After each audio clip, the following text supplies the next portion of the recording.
Seen This, a movie podcast where today we are talking Conclave. We'll be going over that movie shortly. Right now, what's happening on the Instagram is some live voting. We're recording Sunday afternoon. Voting's taking place for our animated movie draft.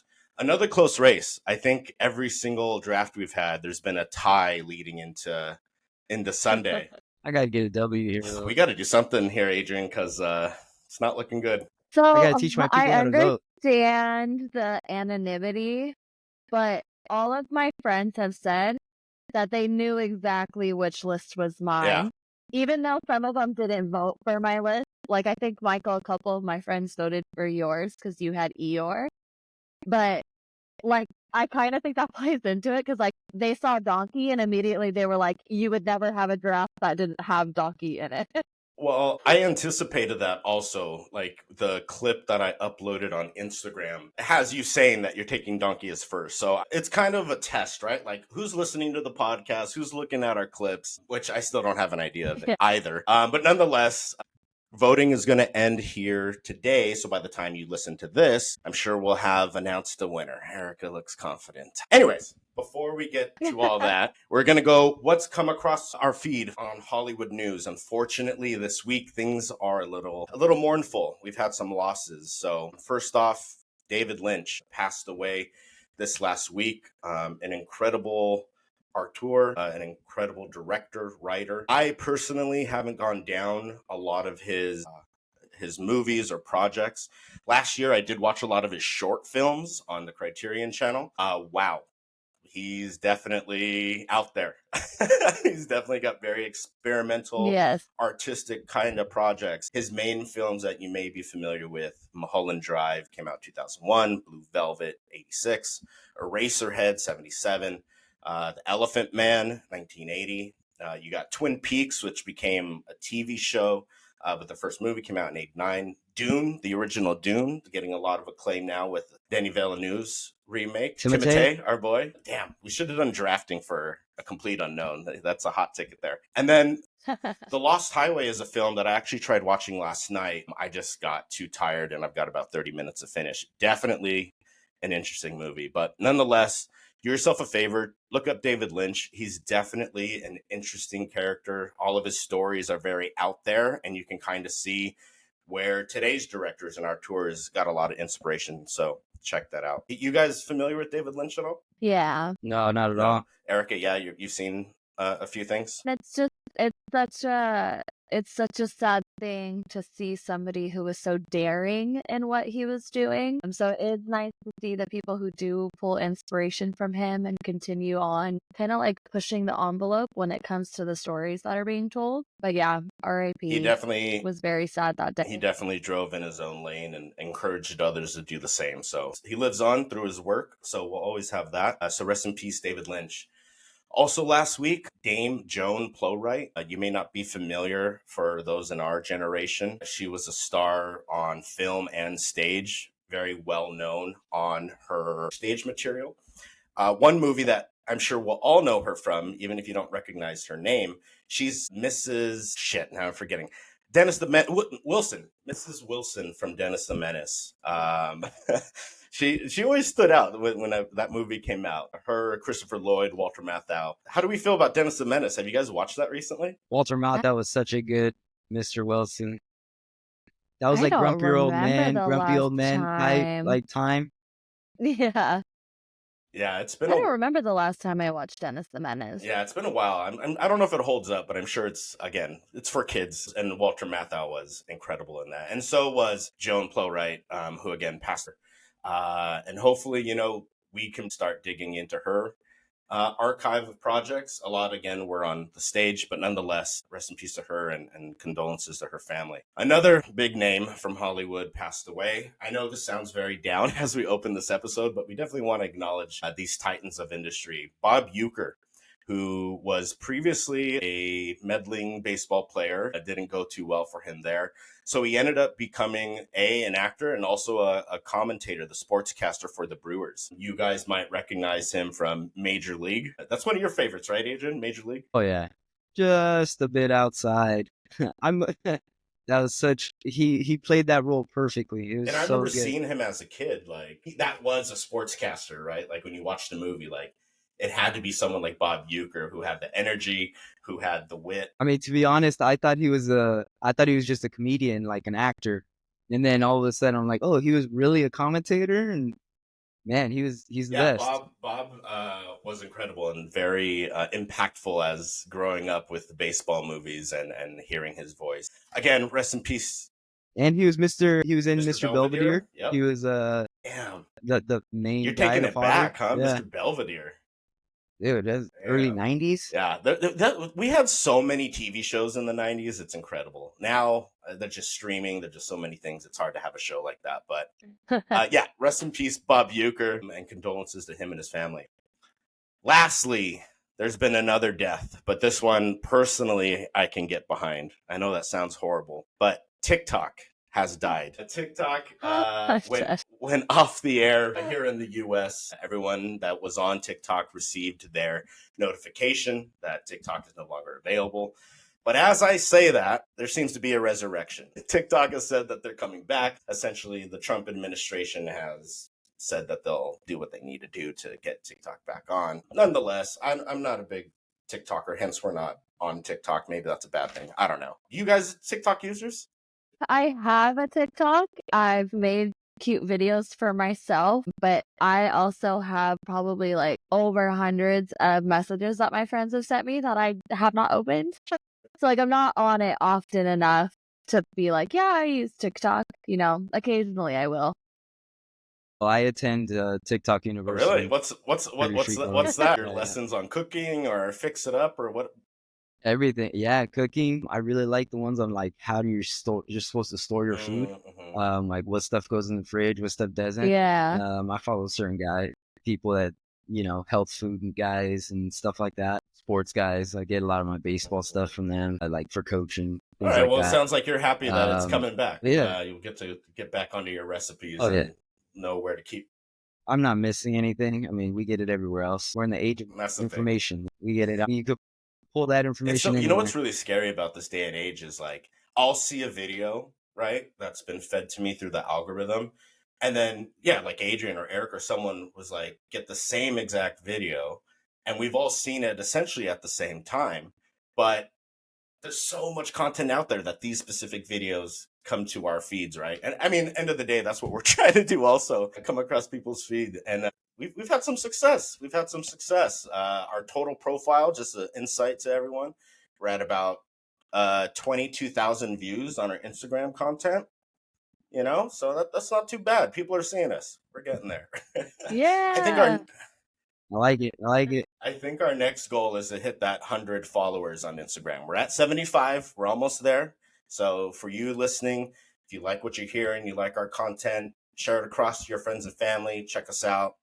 But nonetheless, follow, subscribe. Everything I hate about TikTok is what I'm doing right now, just selling my soul. But here we are.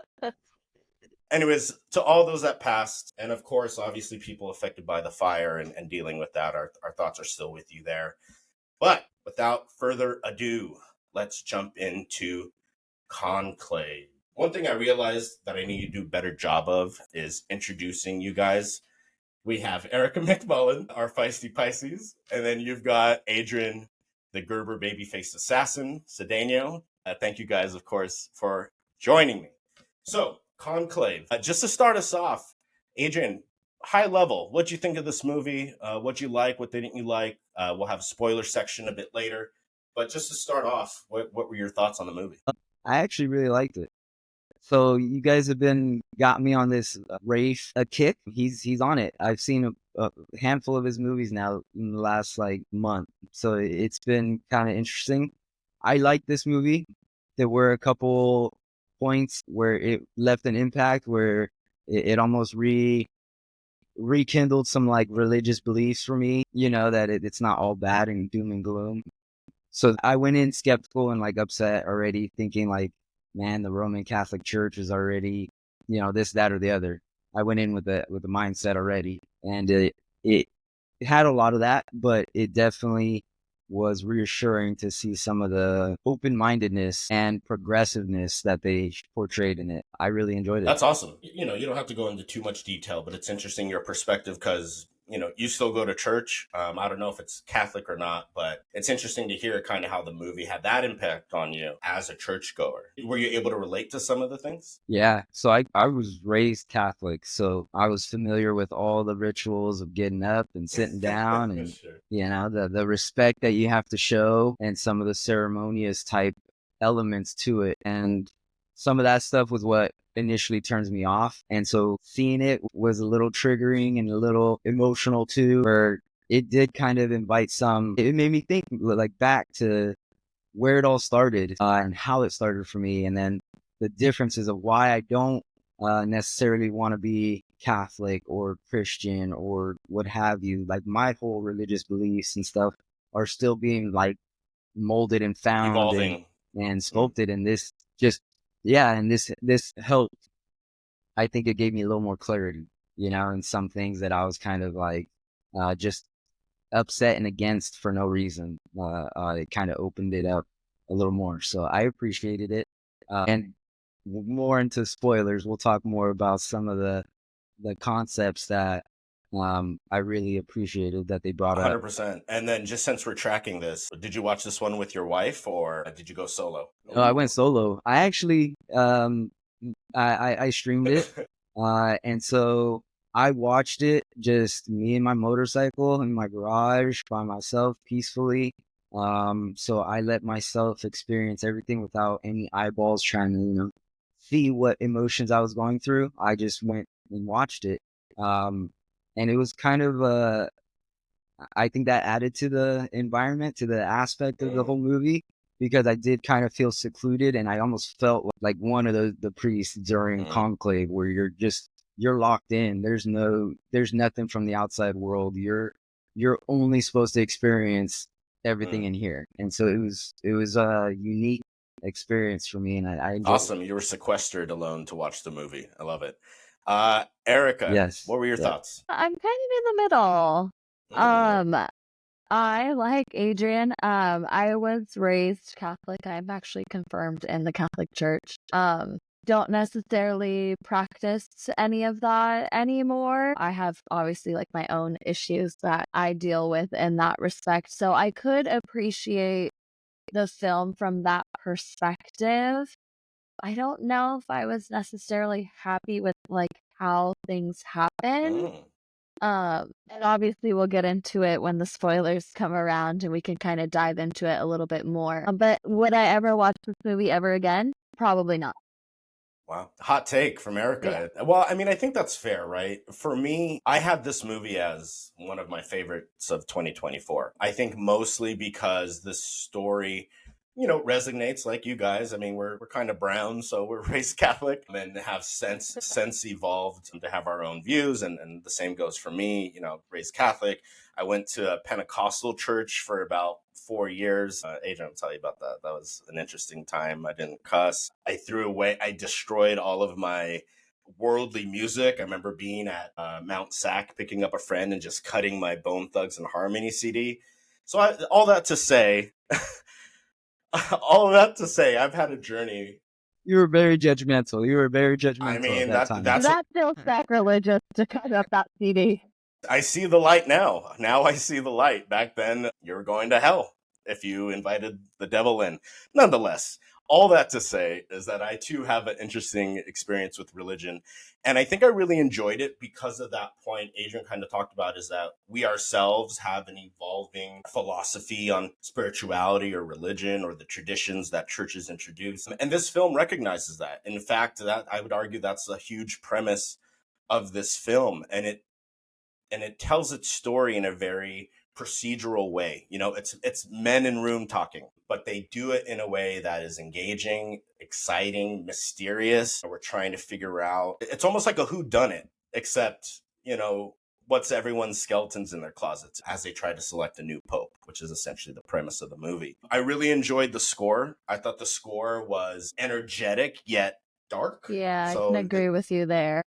It always felt like the music was a little bit mysterious, yet again, also, there's a word I'm looking for that I can't think of. Formitting. It was almost Yeah, it elegant. was very, very elegant. Yeah. So the music helped push the story along. And I also liked the way things get uncovered, the way the story unravels, and we kind of see different characters in this movie and their motivations. I often have issue with movies that don't really express motivation well and things kind of just happen. This movie takes its time in that sense to understand where everyone's coming from.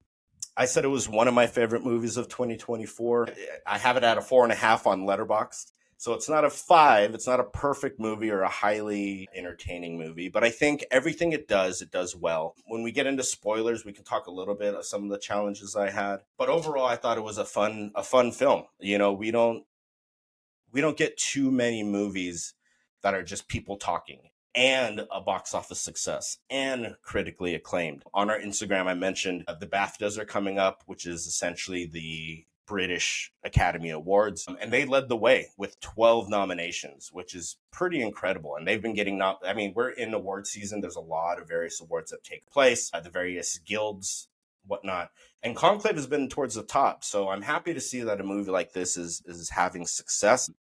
And the Academy Award nominations are coming out this week. I anticipate they'll be nominated for Best Picture. Do you think it's deserving of a Best Picture nomination for you guys? Nomination, I would say, yeah, it probably does. At least for a nomination. I don't think it'll win at all. And Erica, you're shaking your head no for our podcast listeners. Yeah. I mean, I don't know that I would put it for Best Picture. Definitely, certain individuals should be recognized for their performance because, like, it made the movie interesting. Seeing how well that these men were doing in those specific, with the revealing things, like you said, the skeletons that were coming out of their closet. I think that each person that was designated the certain like dramatic thing that was happening or had happened, I thought each person did very well with it. But do I think it should be nominated for Best Picture? Wow. So 10 films get nominated. They expanded that a few years ago from 5 to 10, which I think is great. It gives more exposure to other movies. People can check them out. For this one, it's funny. I was saying they led the way with BAFTA nominations. A movie called Emilia Perez, I don't know if you guys have seen this. It's a musical, is getting a lot of critical acclaim. It's like leading the way in almost every award season here. I've had people that have watched it and said it's like actually bad. The scenes I've seen are actually bad. So all these nominations that Conclave have, who knows if it'll result to anything. Maybe you're right, Erica. It won't even get nominated. But this does have an incredible cast that you're alluding to. What an ensemble. Ralph Fiennes, as Adrian mentioned earlier, he's gone down a rabbit hole with him. I assume that's who you're referring to, Erica, when you say someone should get acknowledged for their performance. He had my vote. He had my vote for the longest time for Best Actor. So can I say something that just drives me crazy in a couple of his movies already? And maybe you guys can tell me if that's a common theme. Okay. Heavy nose breathing. Like all I hear in all his movies is like the microphone is under his nostrils. And like sometimes there's even like a whistle going on. And man, it does add something to it, but it drives me insane. That I'm trying to think. Go back and watch Conclave and just listen to the nose whistles that come on. Like it's just a lot of heavy breathing coming out of those noses. folks. And yeah, I don't know if it's just a Rafe thing or, you know, if it's on purpose. He does have big nostrils. Gotta get that airflow. He's a big nose breather. We'll have to clock that. You see that, folks? That's why you want to listen to us. We get down to the details on performances here. But we'll keep our eye out. Yeah, that's just We'll keep our eye out on Rafe Watch, the Rafe Watch. I think it's probably the best ensemble, the group of actors in a movie this year. Well-known names for the most part. And I think one thing that was great is to kind of see these personalities bounce off of each other, especially from kind of what we know of the actors and the kind of roles they take. But nonetheless, I thought that was one of the strengths. Is there anything else you guys want to touch on before we get into spoilers, or should we dive in? Dive Dive in. in. Spoiler alert. So for spoilers, I had to invite someone that you guys may be familiar with. His name is Andrew Hall from The Breakfast Club, played by none other than our boy Emilio, the mighty Duckman himself, Emilio Estevez. So yeah, he has a line in The Breakfast Club that I think really summarizes my thoughts on Conclave. I mean, we're all pretty bizarre. Some of us are just better at hiding it, that's all. That's fair. Yeah, that's fair. He says that we're all bizarre. Everyone's bizarre. And I think a theme that comes up in Conclave is that nobody's perfect. You know, in a lot of the discussions that the Cardinals are having with each other and why they don't want to vote for Tremblay or Tedesco, the vape smoking Cardinal, which, what a nice touch to have a Cardinal that's vaping. Though he seems to be a bit heavy on the right. Yeah. He seems to be a bit heavy on the right leaning side politically. But he did get points for having the vape. But nonetheless, they have these kind of philosophical discussions on who should be Pope, who's the best fit, who, you know, is the most pure. And through What characteristics our Pope should have. you know, and especially in this new age of the Catholic Church, right, where for centuries a lot of what they did was done in the shadows, in the dark, and then, you know, there's a lot of news articles and discoveries, obviously things that have taken place in the church with child molestation or rape, unfortunate things. But the movie even addresses that. They're like, hey, we've had all kinds of people. We had someone that went to Nazi youth camps become Pope, right? So I really like how they hit that head on and address it directly, because it's showing that, hey, we as a church, we recognize that we're evolving. And then there's a lot of different viewpoints on how far that evolution should go. And I just think that what Andrew Hall said, our boy Emilio, is exactly that. Like, all of us are bizarre, and some people are just better at hiding it, with the likes of Bellini, right? He's kind of the one that A Stanley Tucci's character? Like, he's the one that I think the film wants us to kind of go with, because he's a bit more left leaning. He says he doesn't want it. You know, I don't want the papacy and whatever. But then it gets to a point where he's like, hey, everybody already has their Pope name picked out, you know? So as pure as they're all trying to present themselves, they all are hiding something. But I'll turn it over to you guys with your thoughts. Well, it also plays on like the morality aspect, like what is actually moral in our eyes. Like, what we have a very strict guideline of the Bible and of the commandments and everything of what we are supposed to be following, right? We're supposed to be the example. We're supposed to, you know, preach goodness, preach love, all of this stuff. So when you get into these scandals, right, it's like, okay, well, how immoral really is that somebody has a child or somebody vapes, right? Because, like, essentially in the Bible it talks about your body is being a temple and it being pure, not putting any impurities in your body. And we have somebody who's vaping, so it's like, where is the line? What do we deem acceptable as far as morality comes when the Bible is concerned, when the papacy is concerned? Because essentially you do want somebody to represent the church who is a good person, but deciding what's good and what's not good, that's where it gets really tricky. And I mean, that's the ongoing debate in religion as it stands, right? Like, I'm up here in the Pacific Northwest. There's a lot of churches, and, you know, there's some standard traditional churches, but there's also the churches that are like, have the rainbow flag or the trans flag, and it's like all people are welcome. And, you know, that's at odds with traditionally what the church teaches us. So you're exactly right. This movie is really examining what is good, what is bad, what is morally acceptable versus not. So that's an excellent point. Adrian, what were you going to say? I was going to say it really, that was the side of it that I really enjoyed, was that it touched on all those topics. And all those issues that of morality and kind of mended a lot of those ideas that you think that the Catholic Church had, that it was just one way or no way, you know? It touched on all that. And I appreciated that notion that it could be progressive, it could be evolving, and it's not just what's defined by, you know, these men that put together a Bible, that it is more than just that. And I like that they brought that to light in the sense of everybody did have a struggle, but in their own struggle, it was all about, okay, well, what are we really trying to preach and teach to people? Like, yes, we all sin. Yes, we need forgiveness. Nobody is perfect.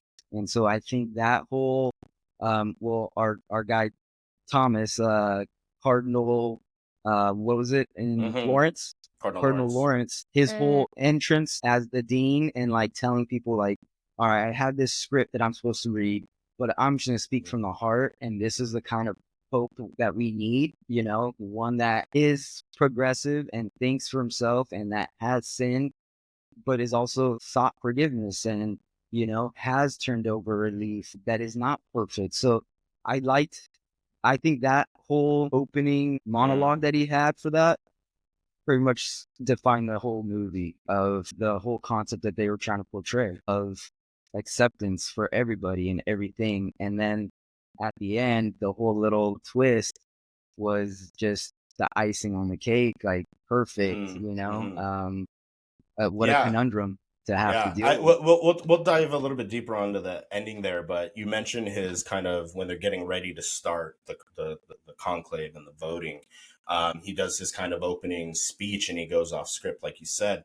And one of the things he says that really captures that is, quote, "Certainty is the great enemy of unity. Certainty is the deadly enemy of tolerance." And I think that just it speaks volumes to the things we face outside of religion. You know, I don't think it's a coincidence that this movie released on an election year, right? Where we're in a situation where there's just extremes. There's an extreme right, there's an extreme left, there's a right way to do it and a wrong way to do it, however you want to interpret that. But this movie tackles that exact thing. People are so certain on their stance or what their belief is, and that just destroys tolerance. It's the death of tolerance, as he said. So I agree, Adrian. I think that opening scene really set the stage for what this movie was going to do. And I think it did it in an excellent way. And if you look at the Pope that we have now as well, I think that played into a huge role on how this movie played out, because there's been a lot of controversy surrounding our latest Pope and what he's deemed acceptable, things that we should be doing. Baby Jesus was dressed in a Palestinian scarf this Christmas. So there's a lot of things that our current Pope has done that I think also played into this movie and what they were trying to accomplish and what they were trying to come across in their film. I completely agree. And a lot of times when there's a lot of different layers and complexities to a story, it can get lost in the final product and in the execution. And I think this movie delivered it in a way that it can be followed and we're able to understand these themes being challenged throughout the movie.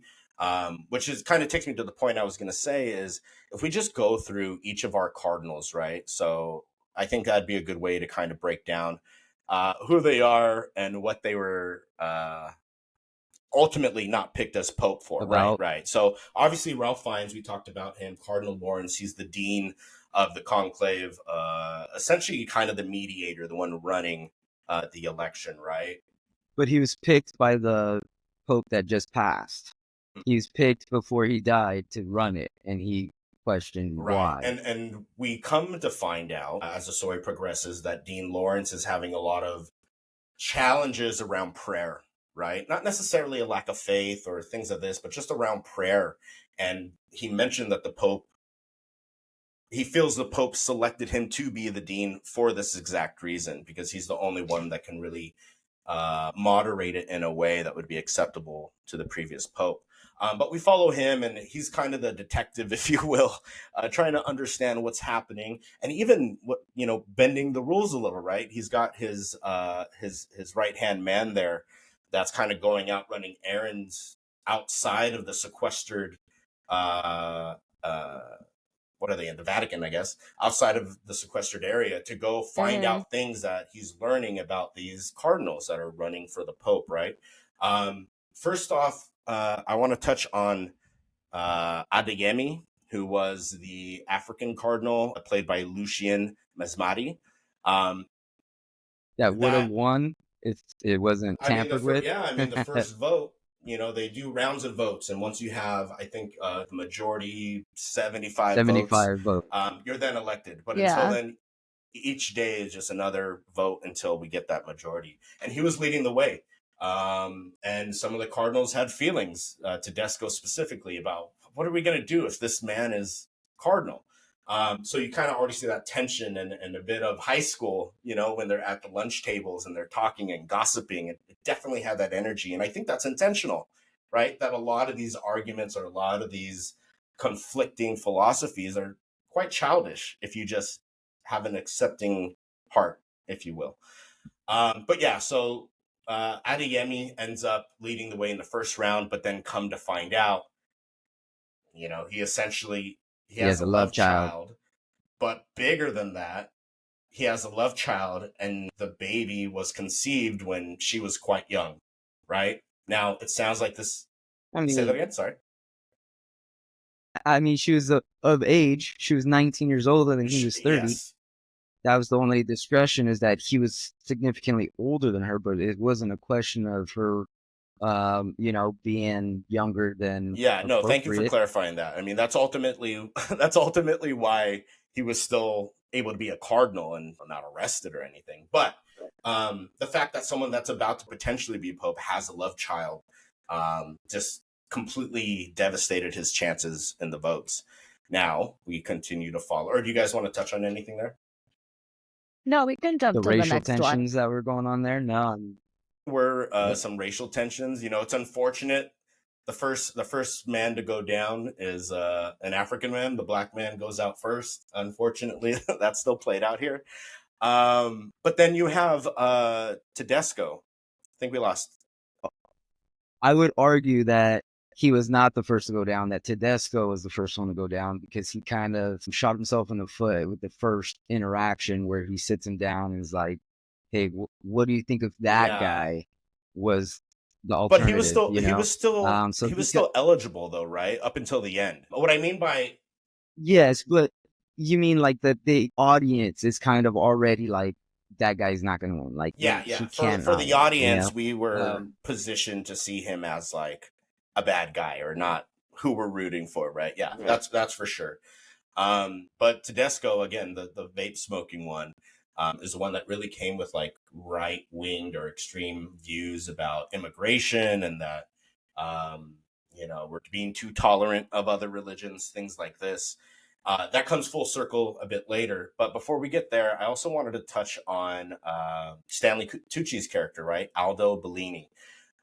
He's presented as kind of the opposite of Tedesco. Like, he's very liberal. He's favored amongst many. And they try to get his name up there, but come to find out, people are voting for Cardinal Lawrence. So all this happens just to make it difficult to get that majority vote. Ultimately, Bellini drops out of the race. Remind me why he drops out, Adrian. Is it just because he's losing votes?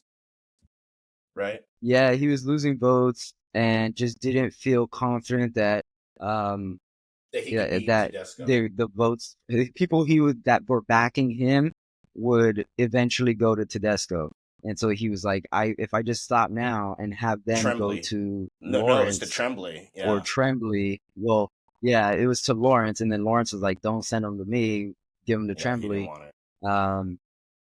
Yeah, he was just trying to, make sure Tremblay was eligible still, right? So that was like the uncovering, the dirt they're trying to uncover, like why you were kicked out from, in your last meeting with the Pope before he died. You were, what did they say? Discarded or not banned? There's a term they dismissed, but taken like dishonorably discharged. Yeah. So and he and one other person felt like he shouldn't be the Pope. Tremblay and one other person were the only ones like privy to this meeting. So it's very tied in mystery Right. of like, well, what actually happened? And the movie does a great job about that too, is it kind of misleads us. Yeah, when he asks him, Yeah, when he confronts him, that was a tense you scene. know, Yeah, he's like, "Hey, what'd you guys talk about?" He was like, "Oh, I'm sorry, that's that's private." between us. Oh man. But the movie does a good job Oh of like man. leading us to like, well, did someone kill the Pope? You know, like it.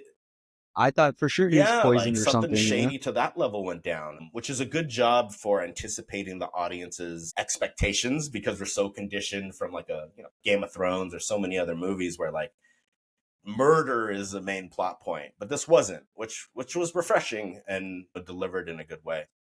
But I was also thinking, so like I went in thinking it was gonna be full of like conspiracies and corruption. So it was nice to see that it wasn't, or like less in the sense of death or killing. It was more refreshing that it wasn't about corruption.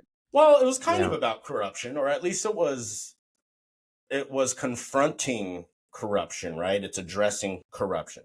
not necessarily corruption, because it's not like they were taking money and like doing things illegally. You know what I mean? It was more of morality and like honorable.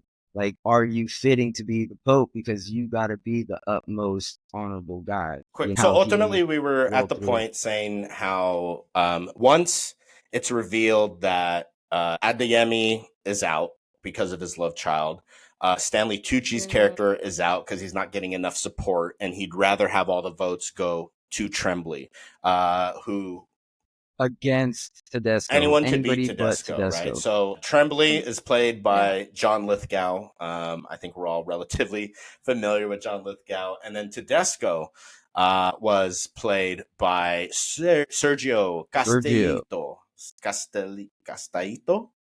Castellito. Sorry. So not familiar with his work, but he crushed it. And now it's posed as Tremblay versus Tedesco. But come to find out, another thing that's revealed is Tremblay is the one that orchestrated bringing that nun who had the love child with Adeyemi, essentially to ruin him and to get everyone's votes and to become Pope. And that became his downfall. What did you guys think about the way they revealed all of these different sins, if you will? I liked it.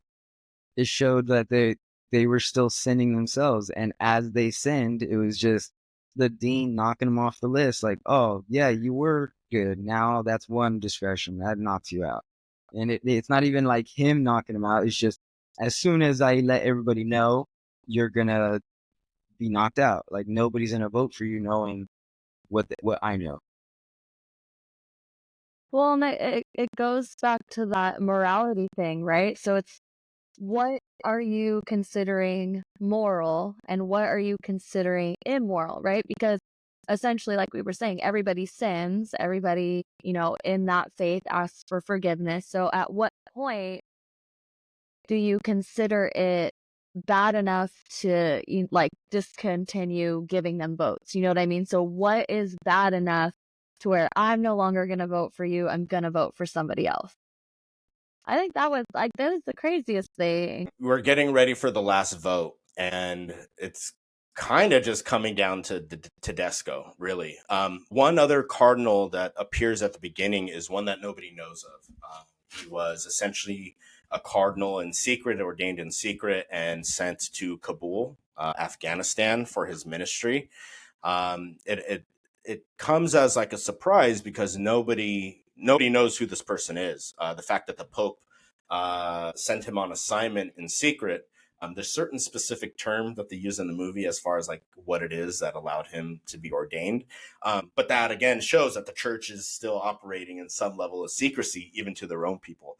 But nonetheless, this person comes very mysteriously. This is the point where we still don't know, like, was the Pope killed, or, and not really sure where it's going. And this person is introduced and leads prayer once they're introduced.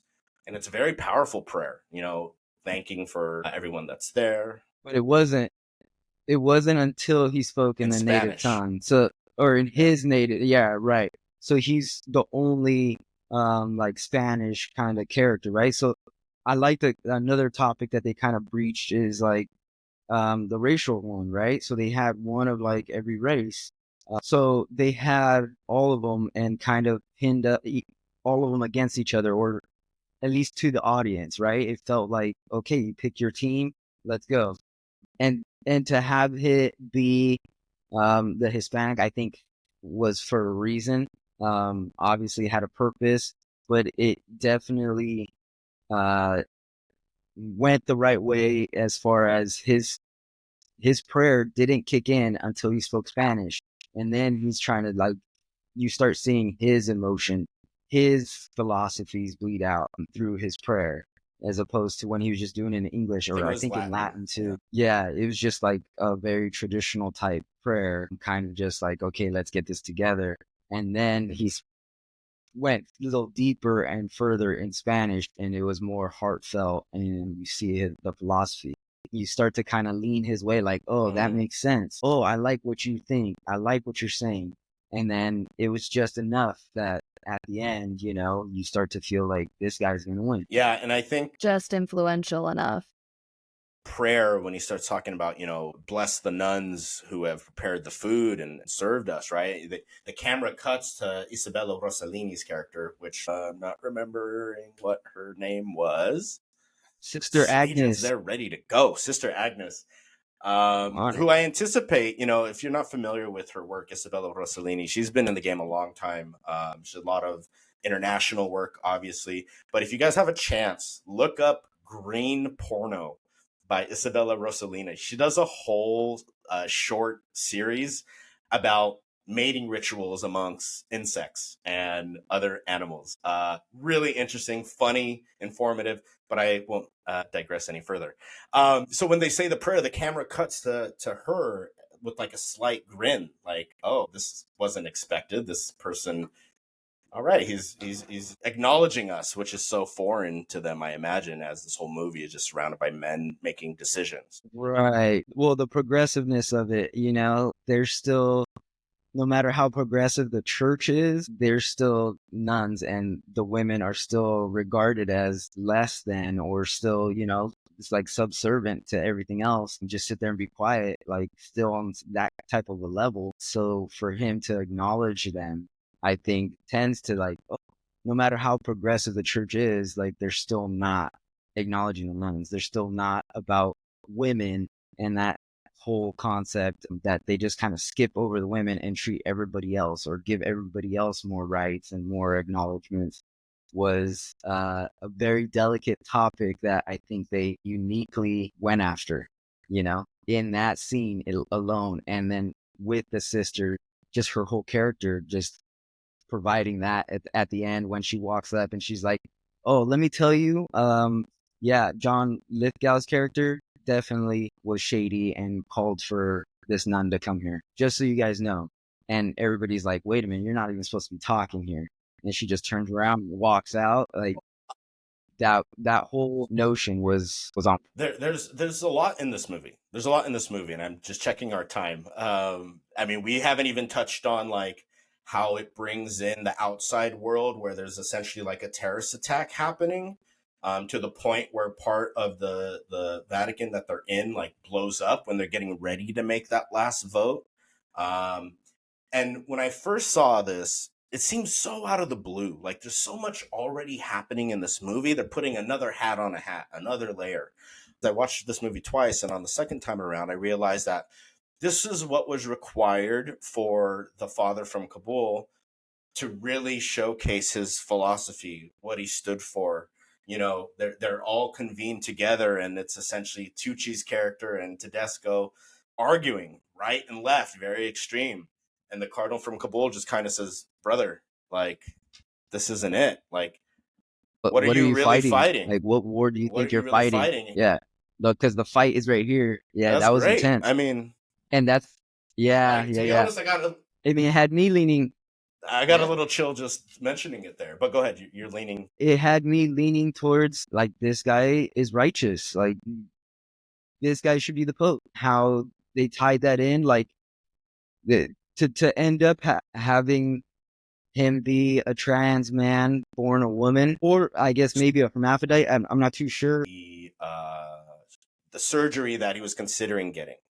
And essentially, this person looks like a man, has man organs, but also In order to be a cardinal, you have to be a man, as right? part of it, Women aren't right? allowed. But not just that, he was also born with a uterus and ovaries. So he's someone that is intersex, has both parts, born that way, right? He didn't discover this until I think he said it was in his 30s, and he went for a medical procedure. And, his intestines. I think he was getting his intestines removed. His Appendix, was it? appendix. Oh yeah, He I had don't think you can appendicitis. remove your Yeah. intestine. Yeah, good Right, call. right. So he was getting his appendix removed, and they found a Right. uterus Right. and ovaries. So I'm assuming he was a hermaphrodite, right? So not, maybe I was misinterpreting it as like it's a trans. Yeah, different. But It is nah, different. I think mean, it was I think it's both. important that we clarify that. A trans person is essentially that identifies as the opposite sex and carries themselves that way. This is someone that physically has both because of their extra chromosome, right? A So hermaphrodite. Yeah. I think that revelation and the way it was told was really powerful, right? Because again, In a lot of other cultures and religions, a person that has both is considered like wholly above all. So I don't know if you guys kind of like knew that about other cultures and religions, but they're seen as blessed to carry both organs. So it's like a special thing for that to happen. So like if you kind of take that into consideration as well, right? Where it's allowed and it's actually worshipped. And so if you compare that to another religion, are they supposed, like, why would that be immoral, right? Why would that be anything unholy? Like this person is blessed to be able to live and kind of have maybe both perspectives with having both organs in their body. But I mean, the reveal for that, in my opinion, I thought was maybe a little bit lazier than the other reveals. And I think it's more of in the sense of like my own personal knowledge of that going into the movie, where I was like, okay, well, that's not that big of a deal, kind of thing to me, versus like the age gap and the child in accordance to Catholicism would be, in my opinion, a little bit more damning than, say, somebody who was born with both organs, if that makes sense. No, I thought the complete opposite. I thought that was insanely damning because of the notion that, like, if you're a woman, you can't be a cardinal, like you're a nun. Like the strict division of man and woman and their roles possible through the church. So I think that was more damning than anything. Like, wait a minute, how can we have this type of person be the Pope and lead our church? That is an extreme amount of progression in the distance from one pope to the next. All of a sudden, so what, a woman can be the pope now? So it led to huge topics that I think appropriately ended the movie, like right then. Like Cardinal Lawrence discovers what's going on, and then that's it. Like, you don't get anything of, well, how does the public react to this? Does it get out to everybody? Like, it leaves you to assume, okay, well, how does society take on that task of, okay, now we have a pope and it's a hermaphrodite? How do you broach that? Like, the church went from being super strict and not even allowing same-sex marriages to all of a sudden this person has both. Yeah, I think I'm kind of in between both of you on that reveal. Initially, so if that wasn't a component at all, right, and it's just this who's going to be the next pope, I think it was thrilling and a great movie in itself. This extra layer, it is foreshadowed early on where they talk about, oh yeah, there was some medical procedure in Geneva, but it doesn't matter because like it's very brushed away, right? Because it's going to be a topic later on, but they do a good job of subtly giving hints that there's something about this person. And they even, once he is elected and they ask, what do you want your Pope name to be? He chooses innocent, right? Which is really interesting considering all the themes that this movie has been going through. one last thing I want to touch on is, the Pope, the previous Pope had turtles, right? That would kind of just go around the Vatican and get away from their little pond that they're supposed to be at, right? And I think that acts as a sign from the previous Pope, or even God to an extent, because we end up seeing Rafe Cardinal Lawrence finding one of these turtles just wandering right after he finds out about the Cardinal, or the future Pope. The first time I watched, oh, go ahead. So, what did you think of it? Like, were you talking about like the significance that it's an amphibian, the significance that it's a That's interesting. turtle? I didn't even look at it like because it was a turtle. That's interesting. It can hide in its shell.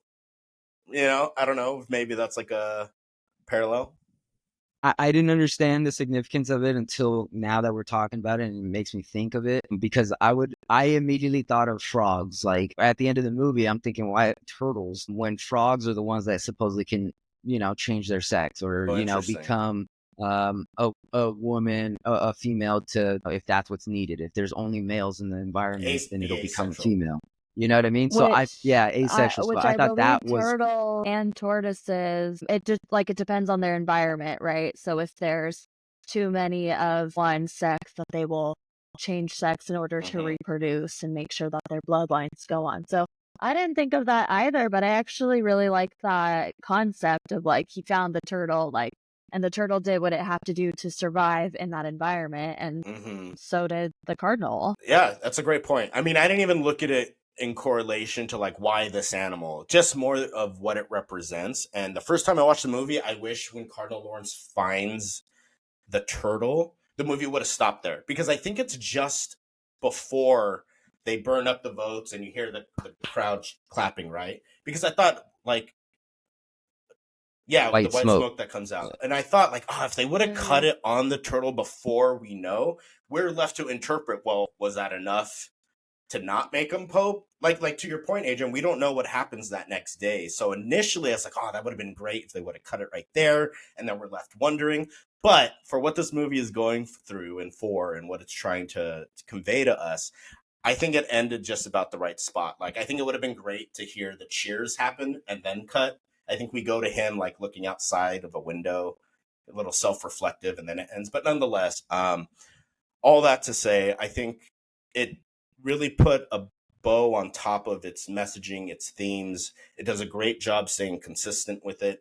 You can say, how convenient, like once one pope or one cardinal got revealed to their sins, if you will, then the next thing, like it happened like dominoes, which it didn't bother me, but I can see how someone could say like, oh, well, that's convenient now. Like what timing? You know what I mean?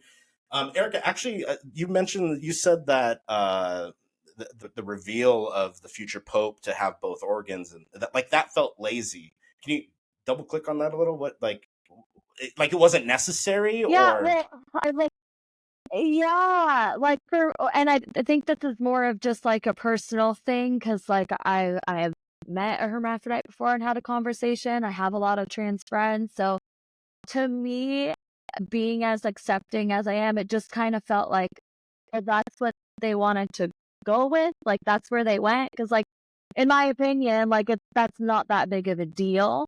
But in the sense that, kind of like how Adrian was saying, it is a big deal within the Catholic Correct. Church. So I see what they were trying to go with it, but I think more like maybe that's why I wasn't satisfied with the movie, was because for me it's like, like, oh, like other people like worship those people, and think that they're like overall a holy being for being able to have both and experience that and stuff. So I think it was more maybe like a personal, like, oh, sure, like, okay.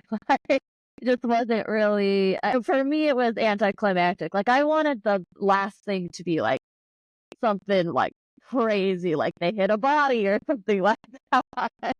right. Maybe in David Fincher's version of Conclave, there's a dead body hiding somewhere, and there's just a serial killer cardinal. Right. Which, hey, I'd check that out too. Overall, I thought it was really good. I really enjoyed it. When I came out of the theater the first time I watched it, I noticed it was a little bit of an older generation at the movie, but everyone was talking. If this movie does anything, it sparks discussion, it sparks thoughts. Like, let's explore this philosophy. What did you think? So I think that was great.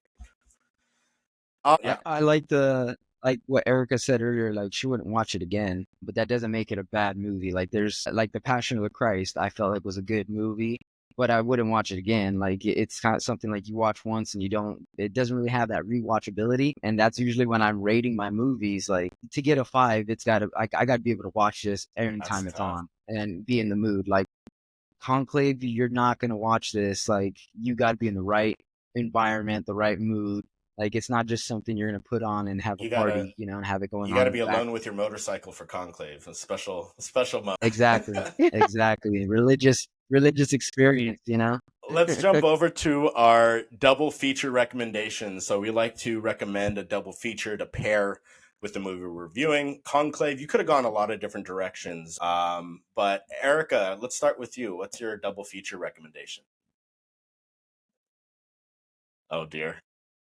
I'm gonna go with something light and funny to where you can watch it and not have to worry about what's going on in that film. I'm gonna recommend Forgetting Sarah Marshall. Just, that's something that will like, always give me a laugh. It's the complete opposite spectrum of Conclave. It wraps everything around. You're gonna get all of this dramatic stuff, and you're gonna get a real good laugh from Forgetting Sarah Marshall. So your recommendation is watch something completely unrelated and separate from Conclave. Just so I understand, there's no similar themes, no nothing, right? Yeah, just Get Out. Okay. I got you. Two. I got two that I wanted to go with. And I was only gonna do one. So my first one that I was really gonna go with was The Return. That came out in 2024 also. That was with our boy Rafe Fiennes. And it's like the end of the Odyssey. So Odysseus comes back from conquering Troy, and it's been 20 years since he left his home and how he has to come back. And it was just a similar type movie where it's just a lot of dialogue, very little action. Ray Fiennes is the main actor. So again, I told you I went down a wormhole with him, the rabbit hole, and for sure that's one of them for him. And so I think sticking with that, him as the main character and loud nose breathing, The Return.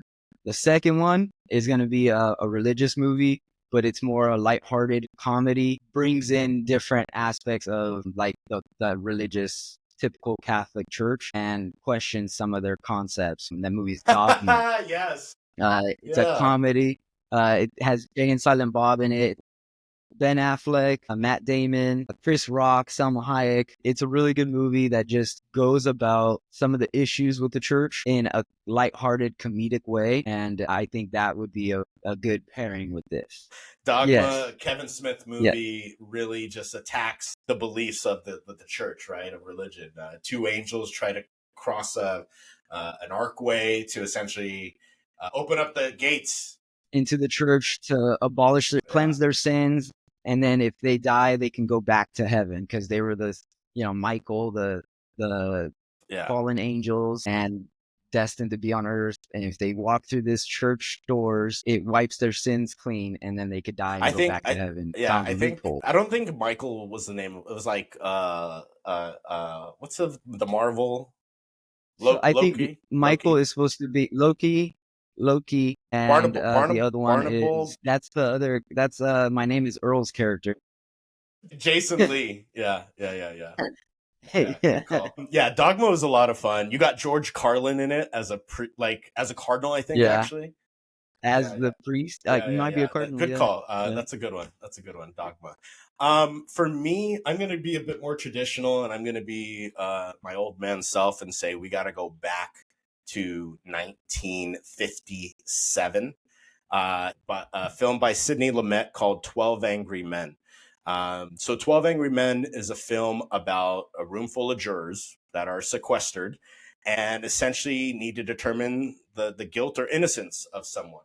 As the movie starts, everyone is on one side, and one person, played by Henry Fonda, you may be familiar, is just asking questions You know, just kind of asking questions like, well, how do we know? And, you know, I don't holds up really well if you enjoy like a procedural where you're a bunch of people talking and it's really stimulating that way. And then you're left thinking like, well, is this guy innocent? Is he guilty? So 12 Angry Men also had a remake done. Jack Lemmon, speaking of 12 Grumpy Old Men, Jack Lemmon starred in Grumpy Old Men with Walter Matthau, but he's in the remake of 12 Angry Men that came out in 1997. I haven't seen that one, but I would recommend seeing the original first to pair with Conclave. Well, we're at the point where we do our Commodus rating, thumbs up, down, or even. Adrian is up. I am up. And Erica, her phone died. So we don't, I'm going to assume she's an even from the way she was talking about it. Yeah, we'll confirm with her before I update my sheets here. But I think that's fair. Like, I really enjoyed the movie. I think it's, you know, you mentioned you wouldn't watch it again, Adrian, but you would recommend it?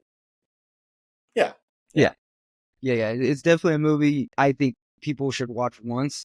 As some people probably want to watch it more times. It's just not my kind of movie that I, you know, sitting down and be like, I got 2 hours to kill.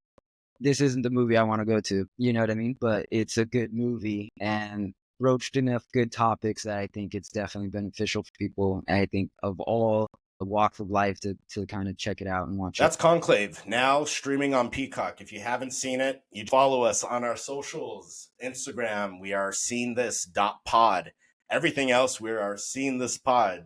Blue Sky, Letterbox, YouTube. Check us out there. If you want to check out our website, we have some reviews up there that we didn't cover on the podcast, as well as some other fun things taking place. So check out seeingthispod.com. Next, Go check out Conclave, guys. It was worth the watch. see you guys next time.